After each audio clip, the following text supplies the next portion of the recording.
आइए दोस्तों, चलो आज हम बात करते हैं केमिकल इक्विलिब्रियम में। अगला टॉपिक अक्रिय गैस का प्रभाव है ना। कल हमने जो डिस्कस किया था वो ये डिस्कस किया था कि साम्यावस्था या साम्य को कौन तो प्रभावित करता है और कौन प्रभावित नहीं कर सकता, जिसमें उत्प्रेरक का प्रभाव नहीं हुआ था। किस पे? साम्यावस्था पे। ताप का प्रभाव ऊष्माशोषी और ऊष्माक्षेपीय अभिक्रिया के लिए हुआ था, और दाब का प्रभाव मोल ज़्यादा से कम की तरफ मूव करने के लिए हुआ था। ठीक है। और हमारा टास्क था कि हम जब कभी भी कोई साम्यावस्था की बात करें तो साम्यावस्था को आगे की तरफ ले जाना हमारा मेन टास्क है। तो कल की क्लास को एक बार और देख लो तो आपको अच्छे समझ में आ जाएंगे। ठीक है, एक दो लेक्चर और लगेंगे, केमिकल इक्विलिब्रियम पूरा हो जाएगा। आज देखिए एक छोटा सा पॉइंट और है, अक्रिय गैस का प्रभाव। ठीक है, अक्रिय गैस मिलाई जाए तो क्या प्रभाव होगा, है ना। किस पे? साम्यावस्था पे। तो अक्रिय गैस मिलाने पर हमेशा दाब बढ़ता है। ध्यान से समझना है पॉइंट क्या कह रहा है। आपसे पूछा जाएगा कि एक अभिक्रिया है उसमें अक्रिय गैस मिला दी जाए तो बताओ उसमें अब साम्यावस्था पर क्या प्रभाव आएगा। ठीक है, तो देखते हैं हम। अक्रिय गैस मिलाने पर दाब बढ़ता है यदि क्रियाकारक और उत्पाद के मोल बराबर हो। ध्यान से समझना, अक्रिय का मतलब जो क्रिया नहीं करेगी जाके, वो केवल और केवल अंदर जाके गैस भर दो तो वो प्रेशर ही बढ़ाएगी उस सिस्टम का। और अगर आपके पास उस अभिक्रिया में क्रियाकारक और उत्पाद दोनों के मोल पहले से ही बराबर हो, ठीक है, तो तुम्हारे उस साम्यावस्था पर कोई असर नहीं होगा। किसका? अक्रिय गैस मिलाने का। समझ गए मेरी बात। तो अक्रिय गैस मिलाने का प्रभाव कहाँ कहाँ दिखाई देगा? अक्रिय गैस मिलाने का प्रभाव मुझे दिखाई देगा कि अगर हम साम्यावस्था को चेक करें अक्रिय गैस मिलाकर, तो उसमें यदि मोल बराबर हैं क्रियाकारक के और उत्पाद के, क्रियाकारक के और उत्पाद के मोल अगर बराबर हैं, तो इनके मोल अगर 2 हैं और इसके भी 2 हैं तो अक्रिय गैस मिलाओ, इसमें साम्यावस्था पे कोई असर नहीं पड़ता। यदि क्रियाकारक के मोल ज़्यादा हैं, ये 3 है, ये 2 हैं, तो अक्रिय गैस मिला दी जाए, यानी कि आपने क्या कर दिया, एक तरीके से दाब बढ़ा दिया, है ना। तो कल अपन जो पढ़ रहे थे उसमें यही तो था, अगर मोल ज़्यादा है क्रियाकारक के दाब बढ़ाओ। ठीक है, तो दाब बढ़ा दिया जाए, है ना, अक्रिय गैस मिला दी जाए, दोनों में से कुछ भी बोल दो, तो साम्यावस्था कहाँ चल जाती है? आगे की तरफ चली जाती है। और अगर क्रियाकारक के मोल कम है और फिर दाब बढ़ा दिया जाए तो फिर जो साम्यावस्था है वो पश्च दिशा में चली जाती है। समझ में आ रही है? हमने ये बात कल भी बोली थी कि क्रियाकारक ज़्यादा हो उत्पाद से तो साम्यावस्था जो होती है वो क्या होती है? आगे की तरफ जाती है जब दाब बढ़ाया जाए।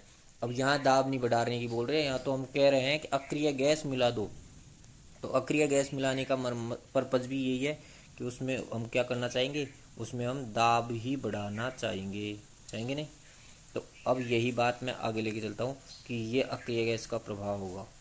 ठीक है, अक्रिय गैस को अच्छे से पढ़ लो, अक्रिय गैस का टॉपिक बहुत इंपॉर्टेंट है।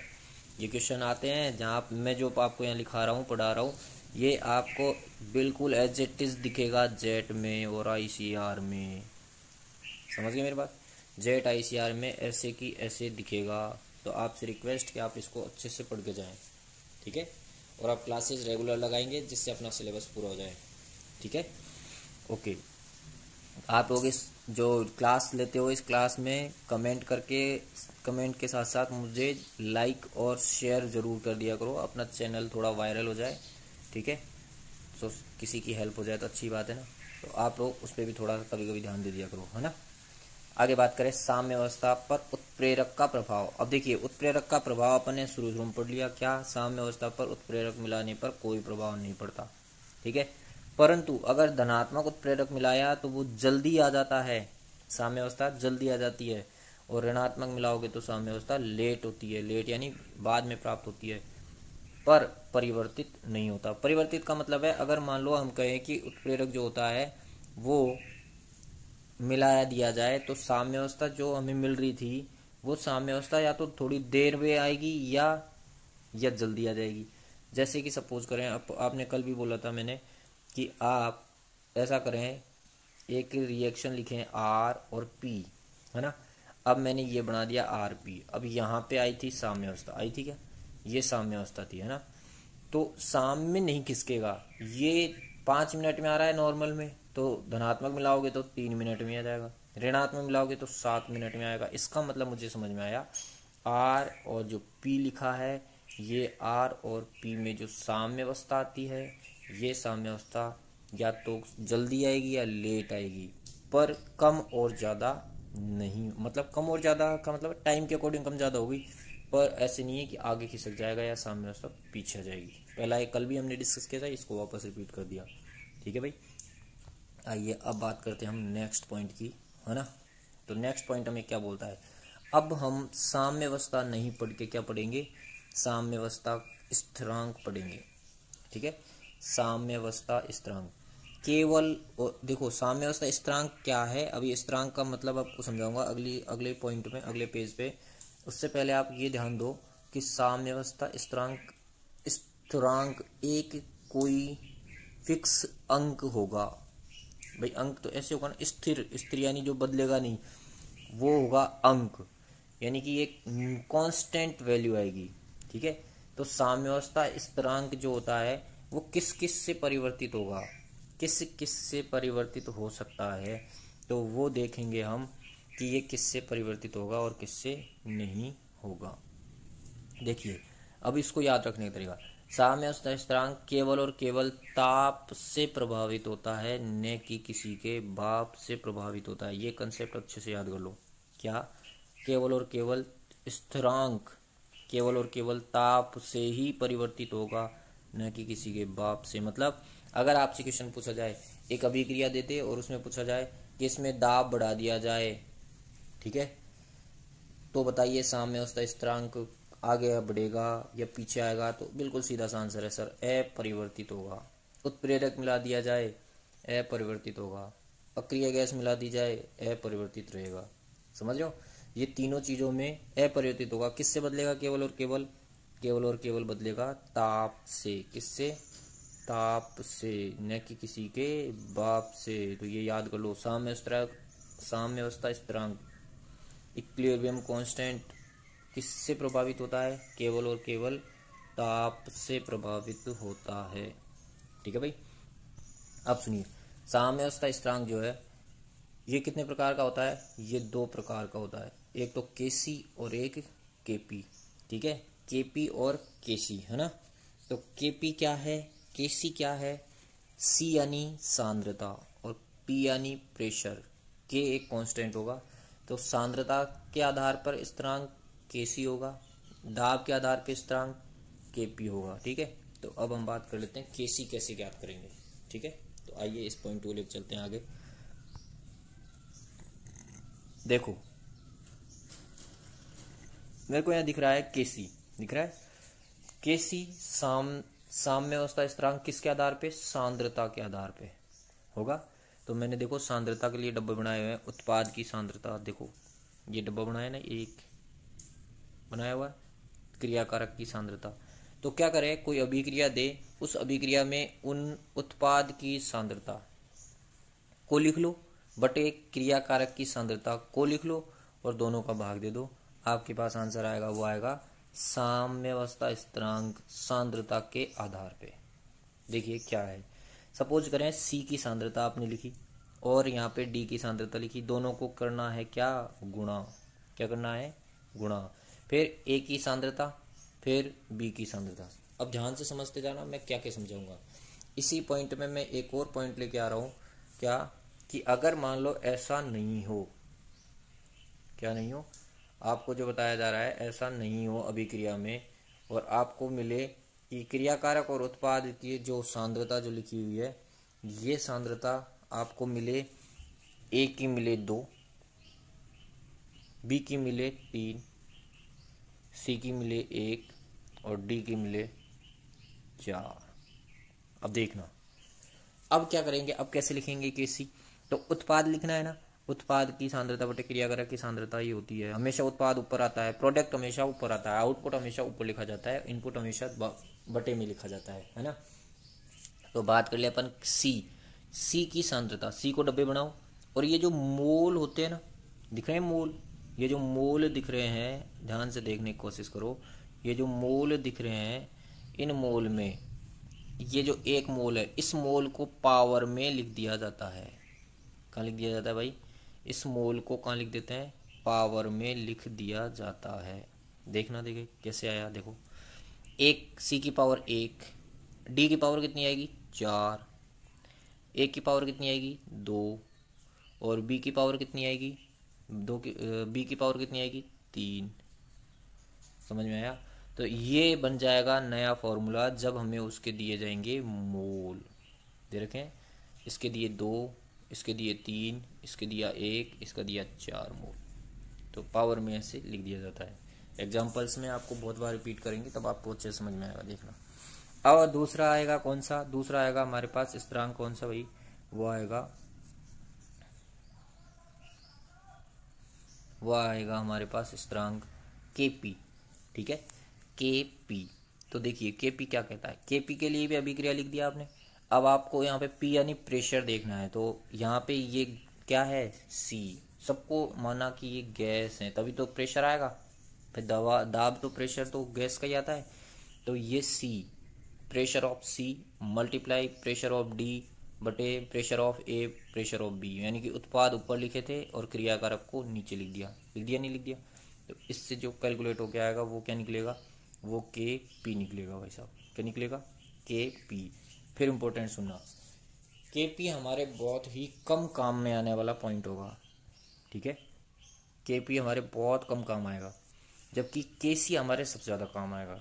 ठीक है, तो अब एग्जाम्पल्स की बात कर लेते हैं। एक रिएक्शन लिखा 2 3 2 3 लिखा। तो हमें Kc ज्ञात करना था। उत्पाद के मोल C की पावर 2, देखो C की पावर 2 दिख रही है, D की पावर 3 दिख रही है, A की पावर 2 दिख रही है, B की पावर 3 दिख रही है। सही है। सेम एज इट इज अगला एग्जाम्पल, 1/2A है तो 1/3B है, 1/2C है, 1/3D है। तो पहले मुझे C लिखना है 1/2, D लिखना है 1/3 लिखना है। उसके बाद में A लिखना है A की पावर 1/2,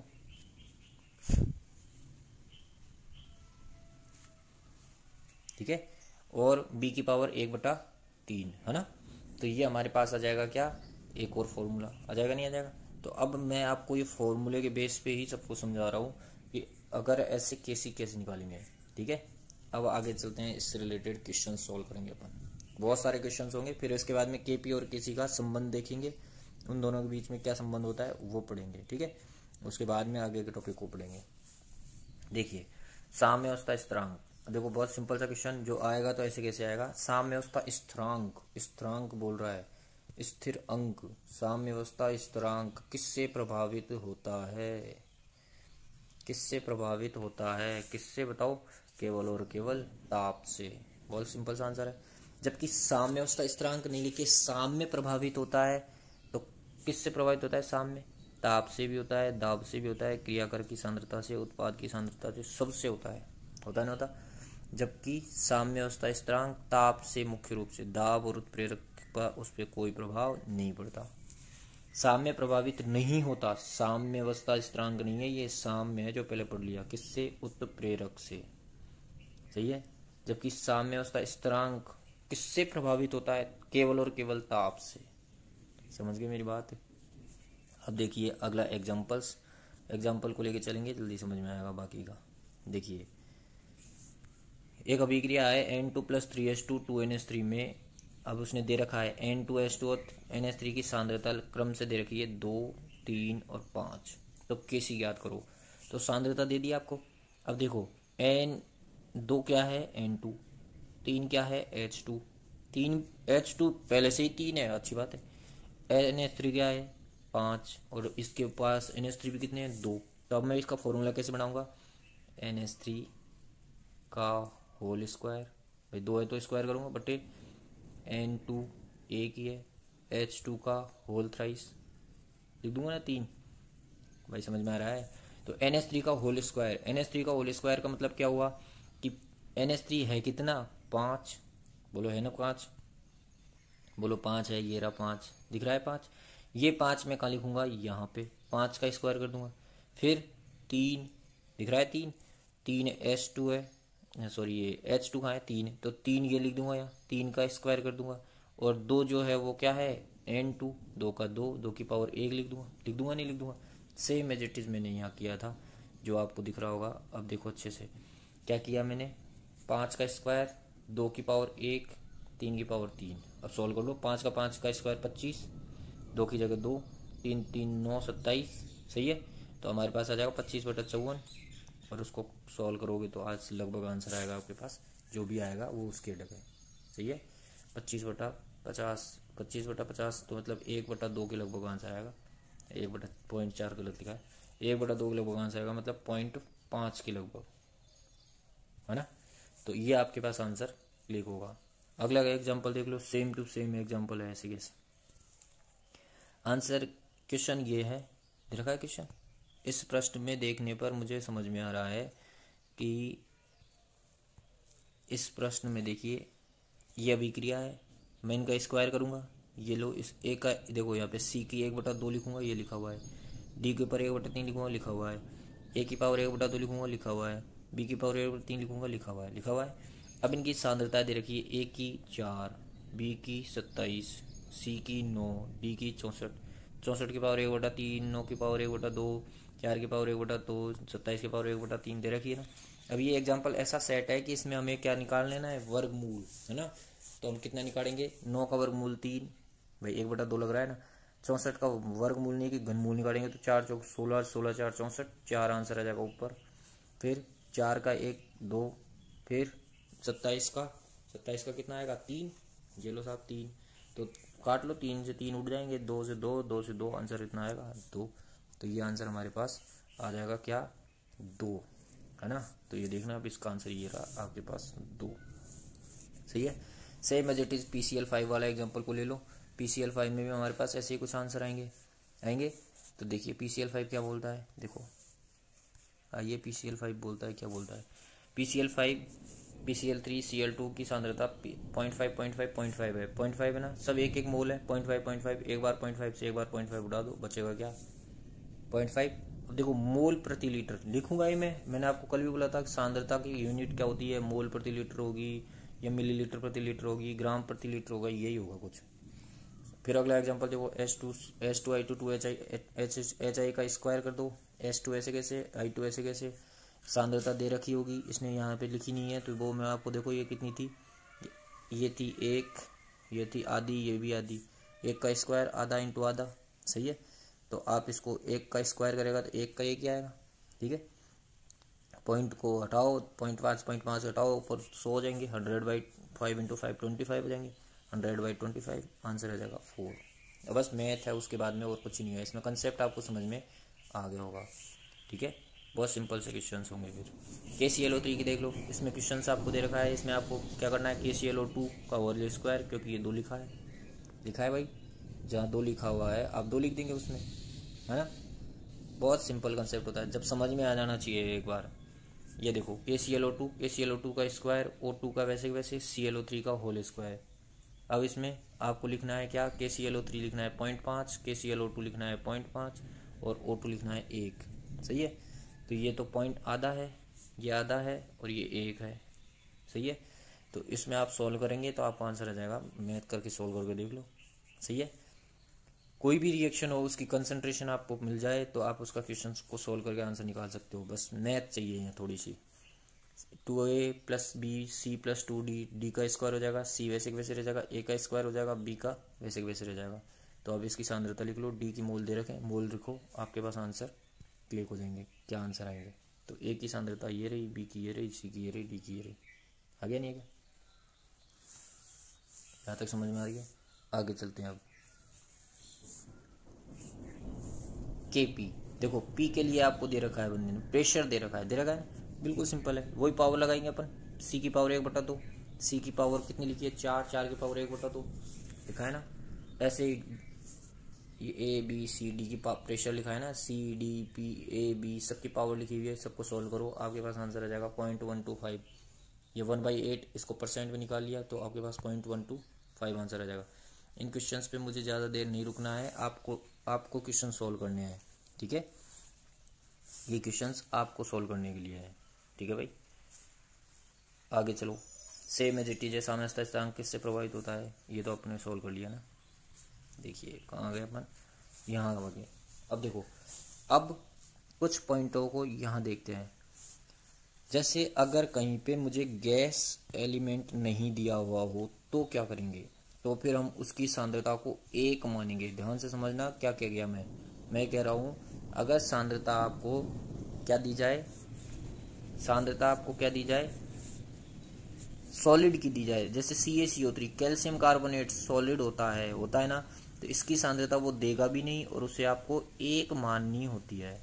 PCl5 गैस होती है, Cl3 गैस होती है, Cl2 गैस होती है, CaCO3 सॉलिड होती है, CaO फिर से सॉलिड है, जबकि CO2 गैस है। तो देखो यहाँ पे Kp क्या किसका आएगा, केवल और केवल CO2 का आएगा। CaO 1 होगा, CaCO3 1 ही होगा, ठीक है। और CO2 की प्रेशर के बारे में देखा है 2, तो CO2 के लिए 2 होगा। तो आंसर भी आपके पास कट पिट के कितना आ जाएगा, फिर 2 आ जाएगा। कितना आ जाएगा, 2 आ जाएगा भाई साहब। देखो ये लिखा, Kp कितना आया, 2 आया। आया कि नहीं आया। तो यही बात आपको समझाना चाह रहा हूँ कि प्रेशर जो होता है वो केवल और केवल गैस का कैलकुलेट होता है, तो गैस के अकॉर्डिंग ही आंसर Kp के आएंगे, ठीक है। चाहे वो सांद्रता देखी जाए, सांद्रता अगर बोले सर ठोस की सांद्रता कितनी आएगी, ठोस हो तो उसके लिए सांद्रता और दाब हमेशा कितना आएगा, 1। कितना आएगा, 1 मानेंगे, ठीक है। वो आपको ऐसे ऐसे देगा ही नहीं, पेपर में क्वेश्चन देगा ही ऐसे देगा, 2-3 तो एग्जाम्पल दे रहा है और उसमें से एक के प्रेशर को दे देगा, बाकी को देगा ही नहीं। तो वो न सोचते हुए बोल दो कि सर वो सॉलिड है, जैसे कैल्शियम कार्बोनेट है, कैल्शियम ऑक्साइड है, ये सब क्या है, ठोस है, सही है।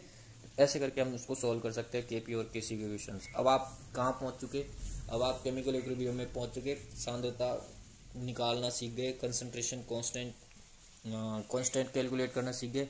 अब हम अगली क्लास में Kp और Kc में बहुत शॉर्ट ट्रिक में क्या सीखेंगे, संबंध सीखेंगे, ठीक है। तो मैं आपके इसके नोट्स पहले प्रोवाइड करा देता हूँ, आप लोग उसको पहले नोट कर लिया करो, उसके बाद में क्लास लिया करो, बहुत जल्दी समझ में आएगी, ठीक है भाई।